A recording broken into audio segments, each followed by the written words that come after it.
Hello guys, welcome to my channel UPSC eight वाला। चलिए जनवरी के महीने का करंट अफेयर शुरू करते हैं। 21 जनवरी से 31 जनवरी तक का है। इसमें ये करंट अफेयर और नोट्स हैं, ये पीवाईक्यू के आधार पर बनाए गए। कैसे आप लोगों ने पीवाईक्यू देखे होंगे तो आपको पता चलेगा करंट अफेयर्स की भूमिका। भले ही आप कम सब्सक्राइबर हैं, व्यूज़ को देख के स्किप कर सकते हो। आप लोग ही सपोर्ट करोगे। सबसे पहले हमारे चैनल को सब्सक्राइब करें और पीडीएफ के लिए हमारे टेलीग्राम चैनल की लिंक नीचे पड़ी हुई है।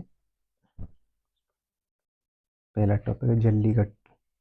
ये तमिलनाडु में पोंगल पर आयोजित होता है, जिसमें बैलों को भस्म किया जाता है।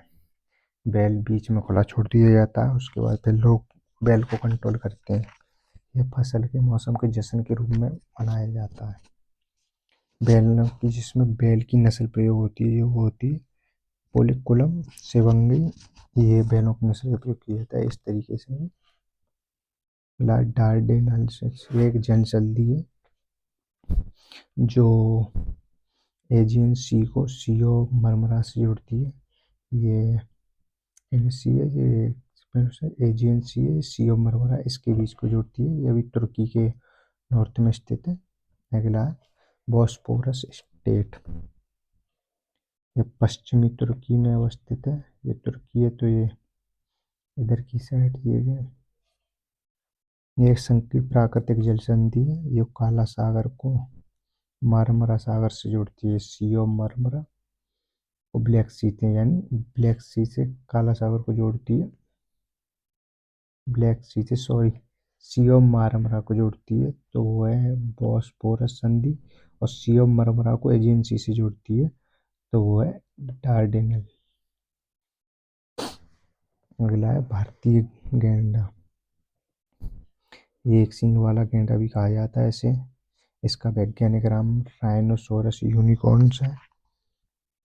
यह गंगा, उत्तरी गंगा, ब्रह्मपुत्र घाटियों के मैदानों में पाया जाता है। ये भारत के साथ साथ नेपाल में भी पाए जाते हैं, क्योंकि एशियाई शेर का क्वेश्चन यूपीएससी ने पूछा ही था, जो कि यह केवल भारत में पाया जाता है या अन्य सात। और एक दो कुबड़ वाला ऊँट पे भी था, जो इस बार न्यूज में बना हुआ है, क्योंकि दो कुबड़ वाले ऊँट को पहली बार अपने गणतंत्र दिवस की परेड में शामिल किया गया।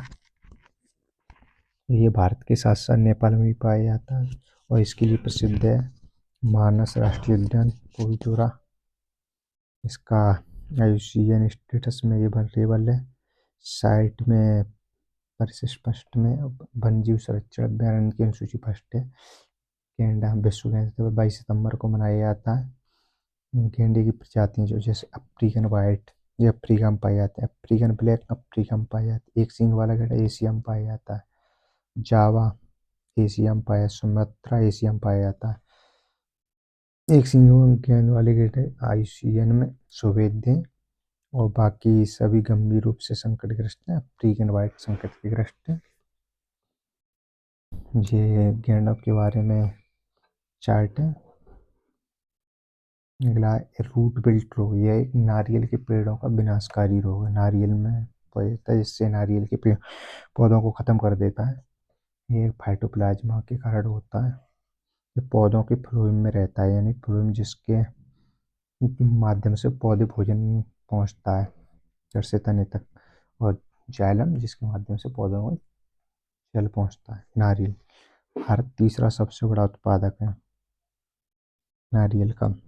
सबसे ज़्यादा नारियल कौन से? कर्नाटक, तमिलनाडु, केरल में होते हैं। दक्षिण प्रायद्वीपीय भारत में इसका उपयोग, इसके तेल का उपयोग खाना पकाने, सौंदर्य प्रसाधन, साबुन बनाने में आदि में किया जाता है।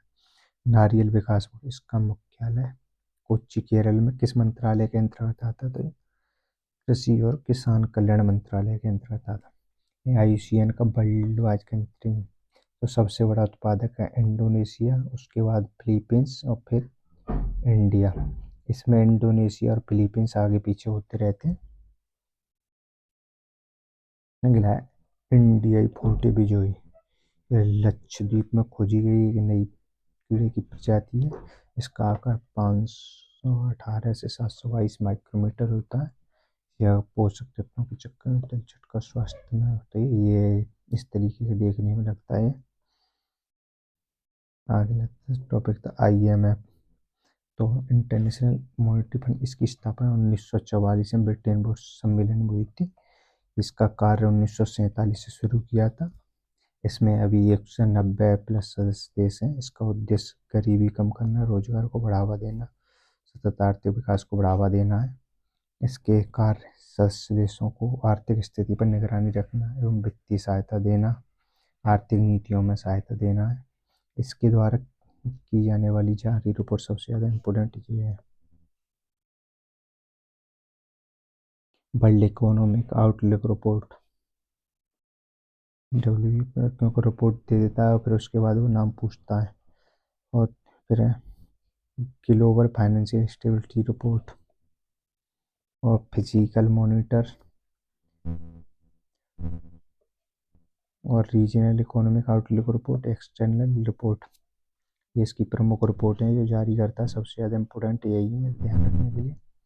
इंदिरा गांधी शांति निषेधीकरण, यानी ये पुरस्कार होता है जो 1986 में इंदिरा गांधी की याद में दिया जाता है। ये एक संस्था है, वो देती है। इसमें पहली बार 1 करोड़ रुपए की नगद राशि, प्रशस्ति पत्र और टॉफी दी गई है। वैसे इसमें नगद राशि कम थी पहले।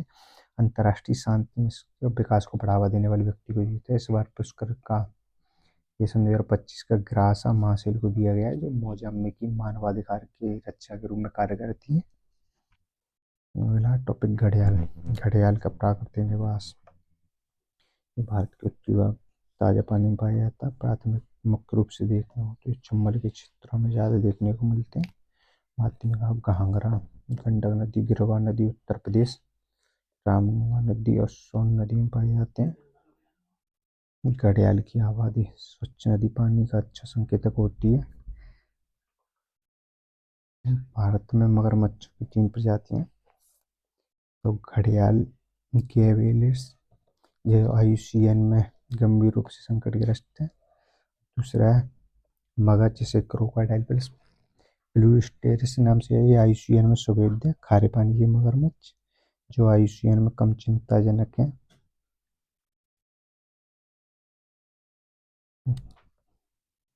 ये जातियों के नाम और खारे पानी में रहने वाले क्रोकोडाइलस पोरसस है। ये मुख्यतः पूर्वी तट उड़ीसा एवं वन्यजीव भितरकनिका के क्षेत्र में पाए जाते हैं। ये जो मीठे पानी वाले मगरमच्छ हैं ये संपूर्ण भारत में पाए जाते हैं। और जो घड़ियाल है मुख्य रूप से चंबल अभयारण्य के क्षेत्र जैसे उत्तर प्रदेश, राजस्थान, मध्य प्रदेश में पाए जाते हैं। इनकी आबादी सोन, गंडक, हुगली, घाघरा अभयारण्य इनका है। ये घड़ियाल भूटान, बांग्लादेश, ब्रह्मपुत्र में पाए जाते हैं। और मगर, जो भारतीय मगरमच्छ है, भूटान और म्यांमार में है। पूरे दक्षिण पूर्व एशिया में पाया जाता है खारे पानी का मगरमच्छ। या IUCN स्टेटस वगैरह है इनका। और मियावाकी की विधि, ये एक वैज्ञानिक वनीकरण की तकनीक है जिसमें कम क्षेत्र में अधिक पेड़ों को लगाए जाने के लिए, जिसमें सघन माध्यम से पेड़ लगाए जाते हैं। यह मुख्य रूप से शहरी क्षेत्रों के लिए उपयोगी होती है। ये एक जापानी वैज्ञानिक विद्या उन्होंने दिया था। ALS क्या है? लॉन्ग रेंज की एंटी से हाइपरसोनिक मिसाइल है। इसकी गति ध्वनि की गति से 5 गुना अधिक होती है। इसे घटते परेड में भी शामिल किया है। यह बैलिस्टिक मिसाइलों से नीचे उड़ती है। उड़ान के दौरान इसका मार्ग बदला जा सकता है। पता लगाना इसका बहुत कठिन है, यानी रडार के उपयोग में आना। मतलब कलाड़ी, ये उत्तर भारत का एक क्षेत्रीय स्वदेशी पनीर जैसा उत्पाद है। ये ये डोगरा व्यंजन से संबंधित है। मुख्य रूप से इसे जम्मू कश्मीर और इसे GI टैग दिया जा चुका है। पहला रेपोर्ट्स या ब्लैक कार्ड्स, ये एक प्रकार की पतंग की काइट की प्रजाति है जिसमें उर्दू, चील, बाज वगैरह ये सब आते हैं। सॉरी, स्पाई ईगल भी कहा जाता है इसे। ये भारतीय गणतंत्र दिवस परेड में पहली बार इस पक्षी को शामिल किया गया। टेलिक्स, ये अपशिष्ट पदार्थ हैं जो खनन किए गए इससे बच जाते हैं, उससे प्राप्त किए जाते हैं।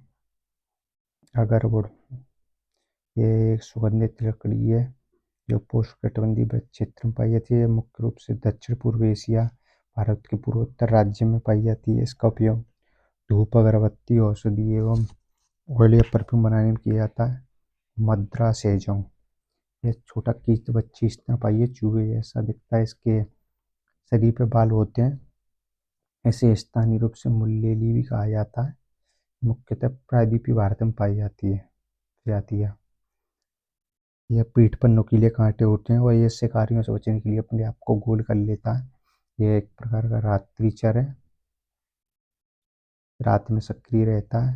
ये तमिलनाडु, केरल, आंध्र प्रदेश इन्हीं राज्यों में आईयूसीएन लिस्ट कौन सा इन कम चिंता की बात नहीं। इसमें भारत में हेजोंग की 3 प्रजातियां पाई जाती हैं और विश्व में इसकी 17 प्रजातियां पाई जाती हैं। भारत में कौन कौन सी प्रजाति पाई जाती है? Indian long eared, Indian Hajong and बेयलेड Madras Hajong नाम से जाना जाता है इसे। जो स्किज़ोफ्रेनिया ये एक गंभीर रूप से दीर्घकालिक मानसिक रोग है। ये वो टर्म दे सकता है कि स्किज़ोफ्रेनिया क्या है? एक मानसिक रोग है जिससे मनुष्य की सोचने की क्षमता की कम हो जाती है एवं व्यवहारिक इसका इलाज संभव नहीं है। सोनिक बूम क्या है? ये एक तेज गरज जैसी ध्वनि है। यह वस्तु की हवा में ध्वनि की गति से तेज चलने पर उत्पन्न होती है। यानी हवा में ध्वनि की गति 343 मीटर प्रति सेकंड हो, उससे तेज हो तो यह सोनिक बूम कहलाती है। जैसे सुपरसोनिक विमान, मिसाइल, इनकी गति सुपर सोनिक बूम कहलाती है। इसे सिस्मोमीटर पर दर्ज किया जाता है। प्लेनेट स्पॉटर नासा द्वारा विकसित एक डीप लर्निंग एआई मॉडल है।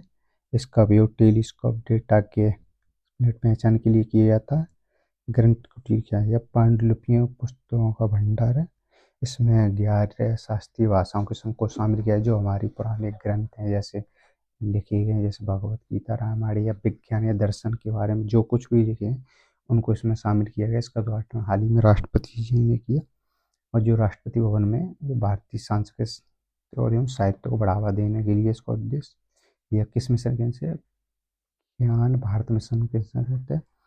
तो इसमें हमारी शास्त्रीय भाषाएं कौन कौन सी हैं? शास्त्रीय भाषाओं के बारे में जो सन 2024 में शामिल की गई, जब मराठी, बंगाली, असमिया, प्राकृतिक और पाली ये सन 2024 में शामिल की गई थी। यहाँ PDF से। और हमारे संविधान के 8 अनुसूची में 22 लैंग्वेज हैं। वो ACS अर्जुन क्या है? ये एक ह्यूमन रोबोट है। ये भारतीय रेलवे ने विकसित किया। इसे विशाखापट्टनम आंध्र प्रदेश रेलवे स्टेशन पर तैनात किया गया है। यह सुरक्षा एवं निगरानी के लिए यह निगरानी रखेगा और डायरेक्ट RPF के कंट्रोल रूम को सूचना भेजेगा। ये अभी 3 भाषाओं में काम करेगा, अंग्रेजी, हिंदी और तेलुगु में। Global in incentive trades monitor क्या है? यह एक आवधिक विश्लेषण रिपोर्ट है। इसे संयुक्त राष्ट्र व्यापार विकास सम्मेलन UNCTAD द्वारा जारी किया जाता है। UNCTAD का इसका मुख्यालय जिनेवा, स्विट्जरलैंड में। इसकी स्थापना 1964 में हुई। इसका उद्देश्य निष्पक्ष व्यापार और स्वतंत्र निवेश के माध्यम से विकासशील देशों को वैश्विक अर्थव्यवस्था से जोड़ना है। विकासशील देशों को व्यापारिक सहयोग को बढ़ावा देना है। इसकी प्रमुख रिपोर्ट हैं जो जारी करता है: व्यापार और विकास रिपोर्ट, विश्व निवेश रिपोर्ट, डिजिटल अर्थव्यवस्था रिपोर्ट और प्रौद्योगिकी नवाचार। सबसे ज़्यादा इम्पोर्टेंट ये है कौन कौन सी रिपोर्ट जारी करता है ध्यान रखने के लिए। सोयाबीन ये खरीफ की फसल है। तेल सब्जी के रूप में भी इसका प्रयोग किया जाता है। ये 300 से 650 मिलीमीटर वर्षा, टेम्परेचर 25 से 30 डिग्री सेल्सियस। यह फसल कहाँ की है? यह पूर्वी एशिया और चीन की मूल फसल है और चीन इसका ही सबसे बड़ा आयातक है। उष्णकटिबंधीय और पोषककटिबंधीय समशीतोष्ण तीनों क्षेत्रों में उगाई जा सकती है। इसके उत्पादक राज्य सबसे ज़्यादा मध्य प्रदेश में होती है, जैसे सोयाबीन का कटोरा कहते हैं मध्य प्रदेश को। उसके बाद महाराष्ट्र, फिर राजस्थान, उसके बाद कर्नाटक। विश्व में सबसे ज़्यादा ब्राज़ील में उगाई जाती है, उसके बाद अमेरिका में, अर्जेंटीना, चीन में। ब्राज़ील सबसे बड़ा उत्पादक और निर्यातक है। चीन विश्व में सबसे बड़ा इसका आयातक है। थैंक यू गाइस, वीडियो अच्छी लगी तो हमारे चैनल को सब्सक्राइब करें।